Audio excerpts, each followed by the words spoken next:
Hey, kenalin, nama gue Chandra. Kali ini gue bakal nyeritain kisah yang sempat bikin warga di kampung gue resah. Ya, sekitar tahun 2011 gitu.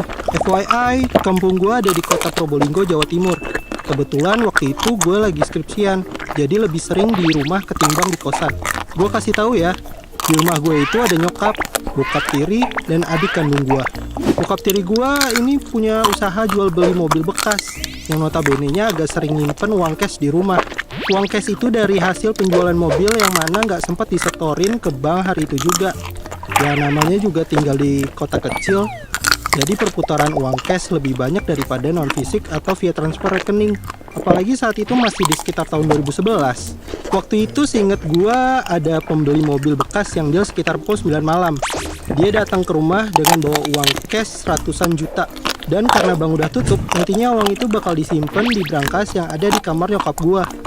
Dan baru deh keesokan harinya kita setorin ke bank. BTW sebelum kita simpen tuh uang ke brankas, gue sama bokap nyokap hitung tuh uang secara bergantian buat mastiin uangnya bener. Besok paginya pas bokap gue nyetorin uang itu ke bank, ternyata beberapa bandel ada yang kurang nominalnya. Totalnya kurang 400 ribu atau 4 lembar uang nominal 100 ribuan. Bokap gue kaget dong, karena sebelumnya udah kita hitung benar-benar uang itu. Pihak bank ngiranya emang kita yang salah ngitung, karena ngitung manual emang suka salah kata tellernya. Beberapa hari kemudian ada sisa uang cash yang ada di dalam brankas itu yang jumlahnya berkurang lagi. Kali ini ada 2 bandel uang yang jumlahnya berkurang, nominal 100 ribu 2 lembar. Nyokap gue kaget, dia nanyain ke gue. Dengan ada sedikit menuduh karena cuma gue, nyokap, bokap yang tahu kombinasi brankas di kamar nyokap. Tapi karena gue beneran gak ngambil, akhirnya nyokap bokap gue mencoba untuk mengikhlaskan. Keesokan harinya ada lagi bandelan uang yang berkurang 1 lembar dengan nominal yang sama. Sekali lagi gue ditanyain sama nyokap gue, "Jir, kenapa gue dituduh mulu deh? Kan bikin bete ya." Ya mestinya gue menyangkal lah. Soalnya gue seharian juga keluar rumah, terus baru balik abis maghrib. Nyokap gue kehilangan uangnya sekitar sore jam 4-an, yang mana nyokap gue udah ada di kamarnya dan gak ada siapa-siapa selain dia. Karena ngerasa ada yang gak beres, uang cash di brankas itu dikeluarin semua dan dihitung ulang. Terus di staples tiap 1 juta dan tetap diikat karet dengan satu bandel 10 juta. Jadi dalam satu bandel terdapat 10 staples. Tapi besoknya lagi masih ada uang yang hilang sebesar 200 ribu. Anehnya ikatan bandel dan staples masih sangat rapi. Kalau emang dicolong kan harusnya bakalan kebuka staplesnya. Setelah kejadian itu, kita bertiga ngerasa kalau kejadian hilangnya uang cash beberapa kali dalam seminggu itu bukan karena perbuatan kita bertiga. Bukan manusia yang nyuri, tapi ada kemungkinan ada uang balen. FYI, uang balen itu adalah uang yang telah dilakukan ritual tertentu. Nah, kalau dibelanjain, uang tersebut akan kembali ke tangan pemiliknya. Siang itu karena posisi gabut di rumah, gue mutusin buat beli gorengan dan minuman di warung Mbak Mina yang ada di depan rumah gue. Sambil ngobrol dengan sama si Pipit, anak dari Mbak Mina, gak lama ada tetangga gue, Mbak Ani, yang juga ikut ngobrol di warung Mbak Mina itu.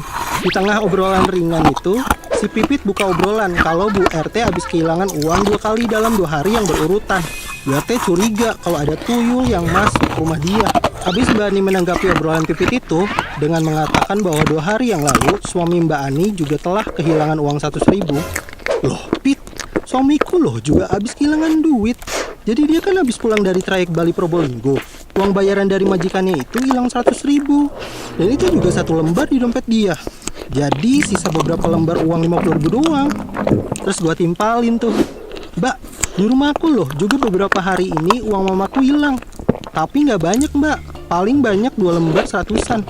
Mbak Pipit nyaut, "Aku curiga itu tuyul deh Ndra." Terus Mbak Ani kaget, "Lah ini yang hilang juga sama-sama yang nominal 100-an ribu." Gua awalnya berasumsi uang yang hilang di rumah gua karena uang balen. Tapi obrolan ini malah mengarah ke tuyul. Terus diperkuat sama omongan Mbak Ani yang katanya anak Bu RT tengah malam kebangun dan ketawa-tawa karena lihat ada temennya yang lari-larian. Teman macam apa coba lari tengah malam? Fix sih, ini tuyul deh. Habis ngobrol di warung Mbak Mina, gue jadi mikir, apa iya di kampung gue ada yang melihara tuyul? Pas nyokap gue pulang kerja, gue nyeritain ulang ke nyokap gue soal obrolan beberapa warga yang kehilangan uang itu.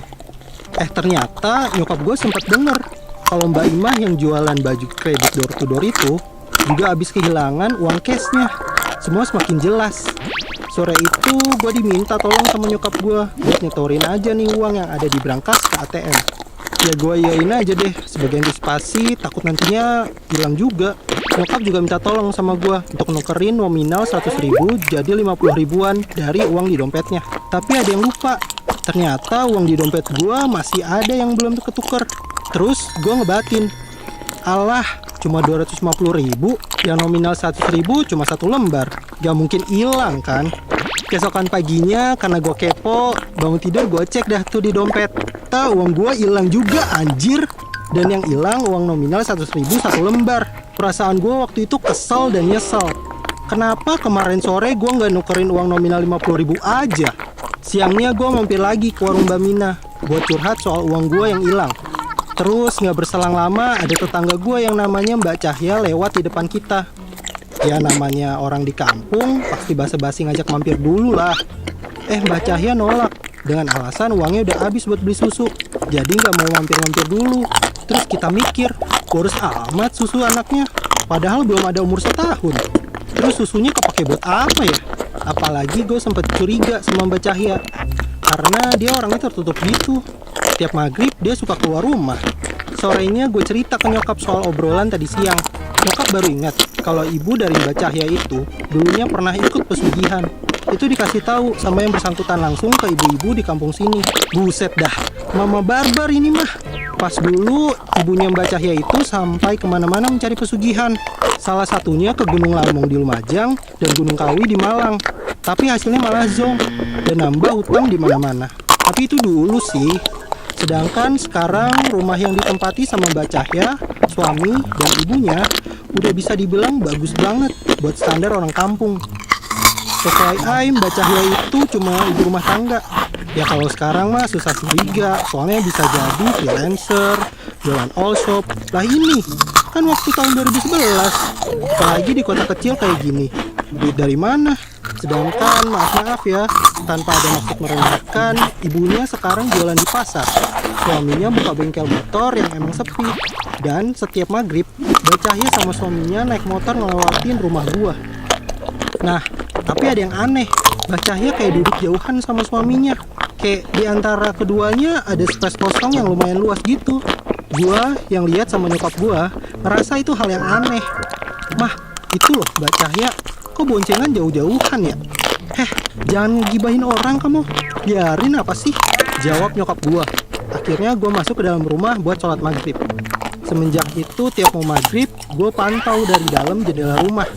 Dan bener dong, mereka selalu lewat boncengan motor dengan posisi duduk yang berjauhan. Setelah beberapa hari kemudian, tepatnya kurang lebih pukul 3:30 pagi sebelum subuh, gue kebangun nih. Saat itu di luar kayak gerimis gitu. Di depan rumah gue ada saluran pembuangan air yang kalau hujan selalu penuh gitu, karena pembuangan dari sawah belakang rumah. Terus sialnya gue keganggu sama suara mentok tetangga depan rumah. Nah kali ini kayak ada orang yang main-main sama mentok-mentok itu. Karena penasaran gue lihat lewat jendela kamar yang ke arah depan.